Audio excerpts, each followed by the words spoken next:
Committee of the Kampala Action Plan on Women and Peace. Enough.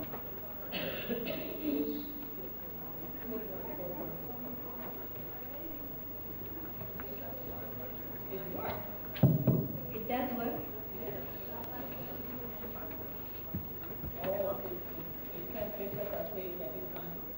Nirmala Srivastava, who is a spiritual mother and the present head of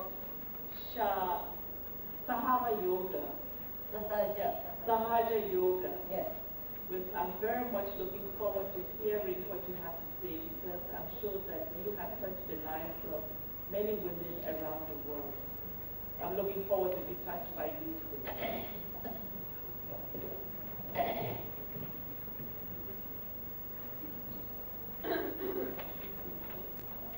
Mine won't be 10 minutes or 15 minutes, I'm sorry to say. They never told us the timing, how much time. You can just summarize what you have written.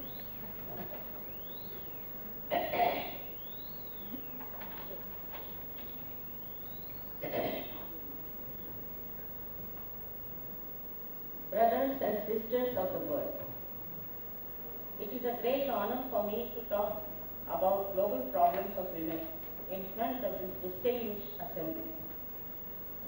First of all, I would like to offer my profound gratitude to the government and people of our host country, the People's Republic of China. I've had the privilege of visiting China on 2 previous occasions, and I am a great admirer of the wisdom and culture of this great nation that I have visited. This is beyond my imagination, the most glorious time in the history of the world, that at this time we are so much aware of the problems of women. Women as a whole have definitely suffered over the ages, as the previous lady has told you, because we have not realized that their importance is, what their importance is and what their proper role is in human society. Society itself, which is her creation, tries to control or put down the woman.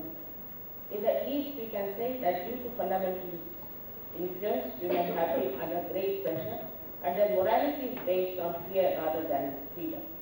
In the West, they have fought for their freedom, but what they have attained is spurious freedom. The women in the West have freedom to abandon all social and moral values. Thus, in the East, we can say that most of the women are timid, oppressed, and cannot express themselves, while in the West we find most of the women are reduced to a sex symbol. They are keen to expose their body, their anxiety is to appear in fashion advertisements, and very cheap popularity. Most of them accepted this position because otherwise they would not have survived in that chaotic world of the West. What most of the women in the East regard as very humiliating and degrading is regarded as something very glorifying in the West. I've seen both the worlds very deeply, and I feel that unless and until we bring a new culture by which women from the East and West can both rise in their own esteem and express themselves in such a way that they create high moral standards for their society, women neither in the East nor in the West will rise to their full stature of feminine speciality. The speciality is that if women are respected for their womanhood, understanding what they are capable of and how they can empower themselves, with all the education needed, all the security will be provided to them, and they will provide security to the society. All the fundamentalists who talk of religion expect women to be absolutely moral, and the men can do whatever they like. I feel we have to educate men more than women.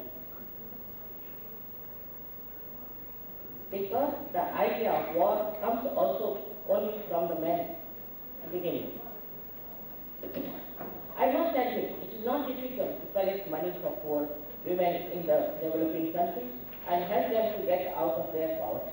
But unfortunately, my knowledge is that the money we are collecting may not reach the poor women, but may end up into the pockets of the corrupt ministers, bureaucrats, and other people in charge, and ultimately it will end up in the Swiss bank. criticize any UN organization because I know they are very honest in their purpose. But they must be made aware of what is happening under the table. We in India have two very big states called as Uttar Pradesh and Bihar, which are very much helped by UNICEF as well as the World Health Organization. UNICEF started a project called Angan, meaning courtyard, where the children were to be educated and brought up in a proper shape. This project is not working at all for the children, but all the money goes into the pockets of all the corrupt people who are in charge of that project, and the children do not even get 2% of what is being sent for them. Same with the World Health Organization, which is sending medicines and equipment to India. These medicines are sold in the market and are completely used by the recipients for their own gains. The same happens to WHO equipment, so the poor people never get any benefit and they remain all the time helpless. All this money is called dirty money, but goes to the clean Swiss bank. A large part of the loans which the World Bank gives to the developing countries is also siphoned back to the personal accounts of the corrupt officials maintained in Swiss banks. Thus, all these developing countries are indebted to the World Bank but have no money. The money is in the Swiss bank. So I would request the UN to take this up with the Swiss bank and request them to return all such money which has been siphoned to the very corrupt people and give this money to the UN so that the UN can utilize it for the education of women and other purposes as well as for distributing to people under very effective vigilance. One has to have a very good network of people, especially women, who are involved and who are honest, compassionate, and who would like to make the best out of this money, helping the women who have to achieve social equality. The main work of women here is to create a good society that will enjoy peace better. Immorality, corruption, and violence are the two horrible monsters which are eating up our society. I would blame the mothers of these for corrupt and immoral persons because they fail in their duty as mothers in their child. The loving training of the mother is the first and most effective influence in shaping the children into beautiful students. Mothers who never try to guide with great concern and love, or the wives or the daughters who are falling into the fear of the men or of the destructive culture, have not done their duty as integral members of the family to strengthen the moral fiber of the men. It is important also to see how children are treated in these two cultures like East and West. What we see in the East is that the children who listen to their mothers, if they are not under fundamentalist culture, this culture relegates women to the level of an inferior human being, fit to be dominated by men and children. In the West, also the same thing happens. Children don't respect their mothers. Neither do they listen to them. I feel this is because generally the Western women spend more time looking after their body and looks than on looking after and loving their children. The link between the mother and children weakens and then it is for this reason that many children become street urchins and violent. Fortunately, there are still many families in the East and some in the West who deeply defy the corrupting influence of today and look after their children and bring them up properly. But still I must say that the children in the East are not that much doing as they are in the West. The reason also is that in the East there are many people who have not taken to fundamentalist culture or to the Western culture and have a very good society and produce children who are exceptionally good, though this number may not be very great. But whatever culture they have inherited since long traditionally is very much ingrained in them, and to them the moral value system is the highest, more than money or power. The West is full of problems. Though they have money, they don't have peace within and without. The truth is that women are the potential power of every civilization and every country. It is evident that women are the creators and the preservers of the entire human kind. This is the role which the Almighty God has given assigned to them. Seeds cannot create anything by themselves. It is the Mother Earth which provides the flowers and the fruits and other bounties. Similarly, it is the women who create the child, who nurtures the baby and eventually brings up the citizen of tomorrow. Women must therefore rank with Mother Earth as the edifice of the entire humanity.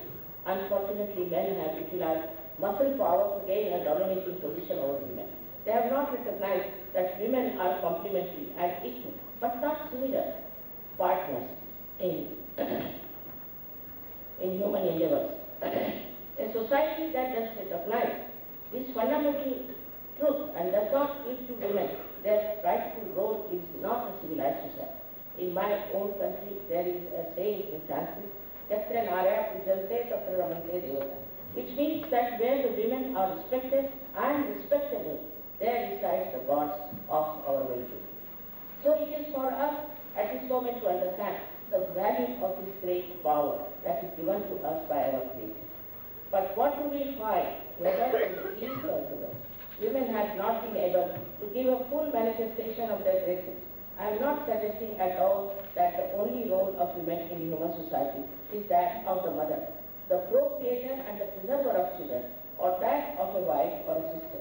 Women have a full right to participate as equal partners in every aspect of life: social, cultural, educational, political, economical, administrative, and the rest.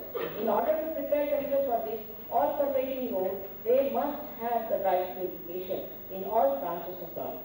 But if they are mothers, they have a great responsibility towards their children as well as their society. Men are responsible for politics and economics of the country, but women are responsible for the society. Women can also support men. They can make leading part, of course, in any position.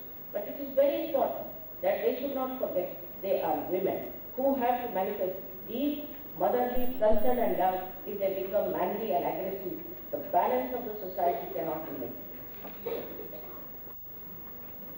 At the same time, I must admit that while we ask for the rights of women, we must also stress the fundamental duties of women to the human society. If the women in the West are those who are educated in the West, also some others are educated.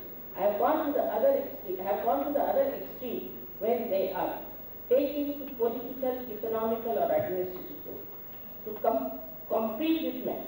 They have become much too self-based, self-centered and ambitious. They have no more their soothing, pleasing qualities which can bring peace and balance. On the contrary, they become dominating, pleasure-seeking individuals. They are far more worried about their physical attraction than about having a pleasing, sweet and dignified personality. They give in to their baser self much faster than men, wittingly or unwittingly. All this leads to chaotic societies and children grow up into street urchins preparing for wars. What we need is a balance between the two extremes.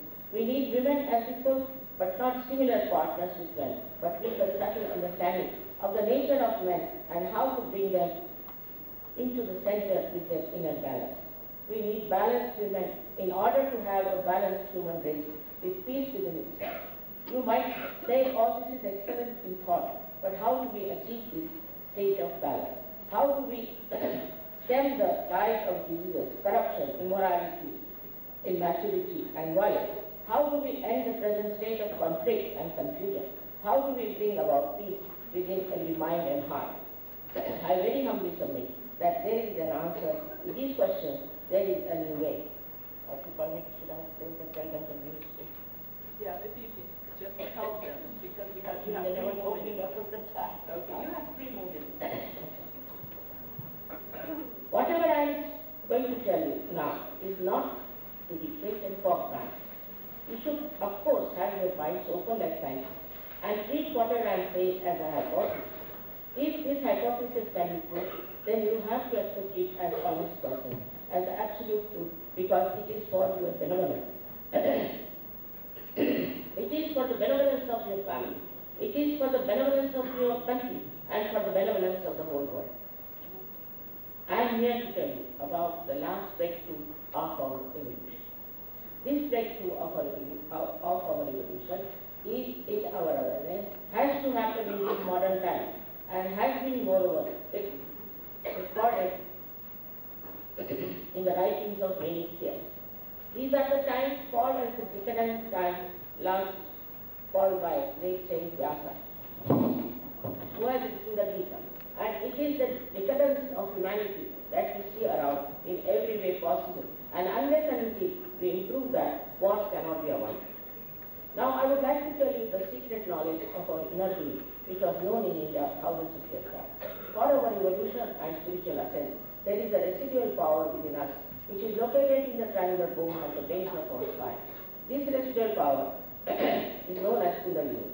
Though the knowledge of this power was available thousands of years back in India, the awakening of the Kundalini was done traditionally on an individual basis only. One guru would give awakening to one disciple. As a result of that awakening, what happens is that you achieve your self-realization, your self. Secondly, when this power is awakened, it rises and passes to 637 energy centers in your body, nourishing them and integrating.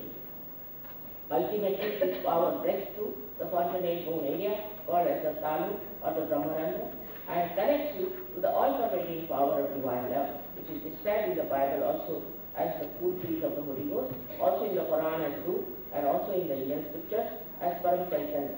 Patanjali has called it as Ritambara. Whatever the name, this is a power which is all-pervading, which does all the subtle works of living process of evolutionary process. The existence of this all-pervading energy is not felt before realization, but after self-realization, you can feel it on your fingertips or at the center of your palm or above the fontanelle bone area. Moreover, this process has to be spontaneous. Sah means gift and Jah means born. That means the right to get this union with the all-pervading power of divine love is the birthright of every human. Our mental energies are limited. Our limited mental energy, which is linear in movement and has no sustenance of reality, reaches a point and stops. From there it boomerangs, and all the mentally linear movement comes back to us as a punishment sometimes. So now we need more energy, higher energy, deeper energy, and for that this happening has to take place if you don't want to have another war. I must say that in the West, I have met many people who are true seekers of truth and are fed up of artificiality of the Western life.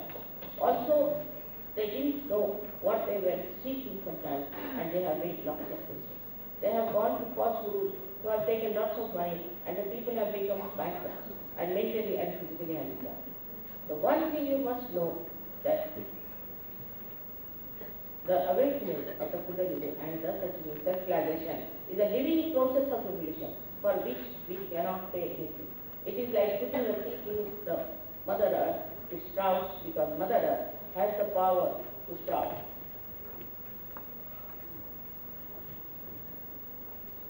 This shows in the same way we have this germinating power in the triangular bone with the Greeks called as sigma. This is a 3.5 point energy. This shows that the Greeks knew that this was a sacred bone, and hence they gave the same name sigma. Actually, in some people you can see this triangular bone pulsating and the Kundalini very slowly rising. But there are many who have got self-realization. Now this Sahaja Yoga is working in 65 nations, and they have all become extremely peaceful to each other. In their hearts they are integrated, and they have become extremely loving and compassionate. I'm sorry I have not to see more, but the time is over, so I hope you don't mind. Thank you very much.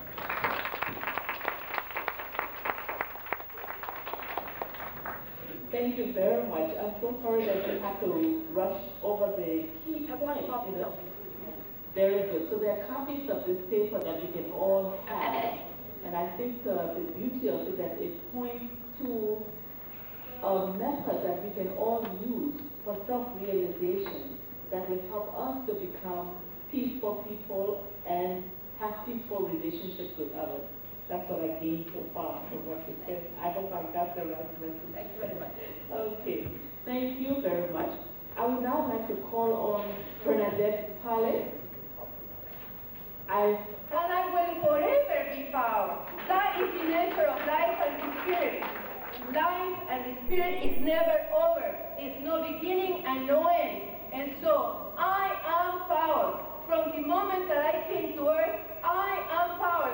That is the importance of the conception. It's about power, the exercise of power to be creators. And that is the most meaningful experience, to be able to create. We have to have the clarity that we are not creatures. We constantly keep being creatures when we are creators. And if we want peace, we must be peace. We must create peace. You know, but all the times when we keep saying, give us peace, I will give peace because I am peace. You see, we become what we really want to be, and there is no way that my space will be taken by the other one that wants to create me. So for those people that want to empower the other,